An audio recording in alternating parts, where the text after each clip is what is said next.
Hey guys, Jackdaw here, coming at you again with another vlog styled video. Happy Valentine's Day. I hope you all spend this day with either your physical or fictional love interests. And if not, heck, you've got me to tide you over. You see, with it being Valentine's Day and with BioWare games having a large emphasis on romance and love, I figured there'd be no better time to delve into romance for Dragon Age 4. Of course, I've also recently released my romance-centric podcast with Gilda Farlen, so if you're lonely this Valentine's Day and you're looking for digital love, then look no further than that podcast. Regardless, for today, I'm doing a sort of wish list. It's a wish, sure, but I'll be saving a massive wish list on this topic for a much later date. But today I'm telling you all about a certain relationship type that I would like to see for Dragon Age 4. Now, what do I mean by relationship type? I mean kind of like a romance narrative arc. So what type of story is actually encompassed within the narrative itself? A few examples would be the fact that Josephine in Dragon Age Inquisition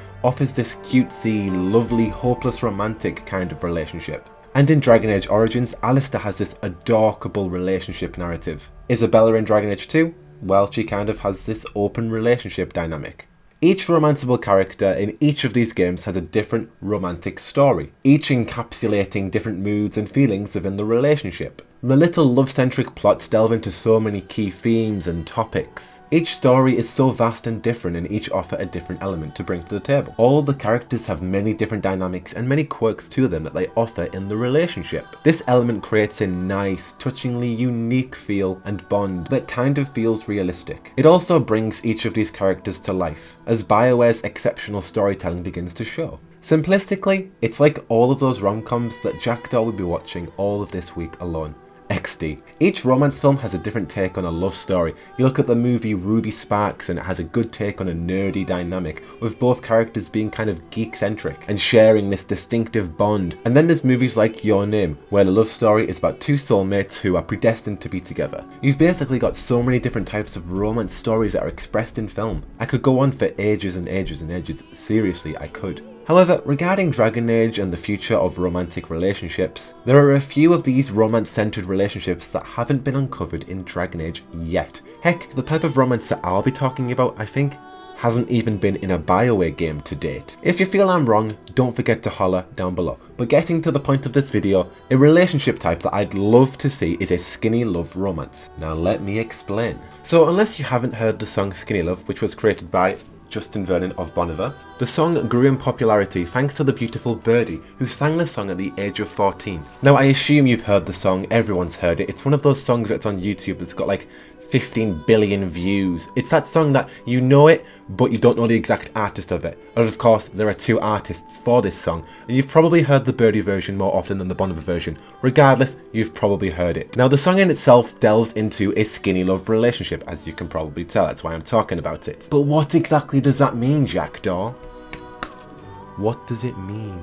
So skinny love is a relationship term for when two people love each other, but they're too shy to admit the fact that they both are in love with each other. Regardless of being shy, they still show that they both love each other though. So it's kind of like a relationship that's built upon two people flirting with each other, but never actually advancing or making a move. Even though they deeply love each other, they lack a certain je ne sais quoi to perk up and just tell that person that they love them. Now, the way I'm painting it sounds to be quite shy, and that's a perfect interpretation if you totally think that. But regarding Dragon Age 4 and romances, and how it could work as a concept, I don't particularly see the two characters, that being the playable character and the romanceable character, as particularly being shy or coy. I think it's more in the idea of, perhaps in this relationship, making a move is not a convenient time. They're always pushing it back, procrastinating when they're going to tell them that they actually have these romantic feelings. They're always waiting for the right opportunity. Because Dragon Age 4 is going to have a lot of things going on in it, especially in terms of its plot. A lot of it is being foreshadowed. So maybe we could have this relationship style where they don't really have the time to actually incite a relationship because of all this stuff that is going on. They just don't have the time for a relationship, for a romance. In this regard, I think the relationship could work as a hidden romance. So you'd be able to flirt with them for ages and ages and ages. But this juicy romance stuff doesn't happen until much later on.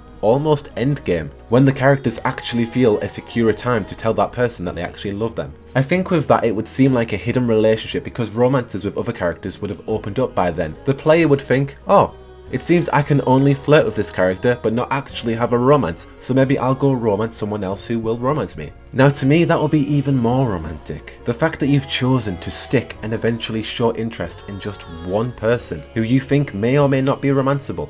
That's hella cute. I guess you could say it will be like romancing Scout Harding. It will be following those lines of continually flirting with her. But then something would happen as opposed to something not happen. But in terms of this skinny love relationship, you would be able to build and build and build it up.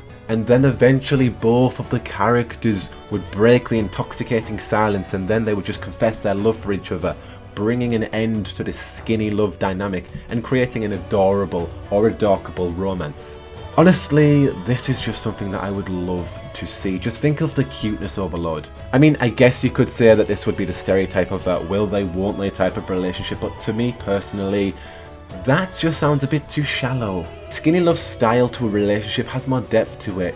It's not just a type of romance, you know what I mean? Anyways, this is just what I would love to see in terms of the romance, in terms of Dragon Age 4. We're obviously going to be getting new and fresh romances. The direction needs to be changing, you know.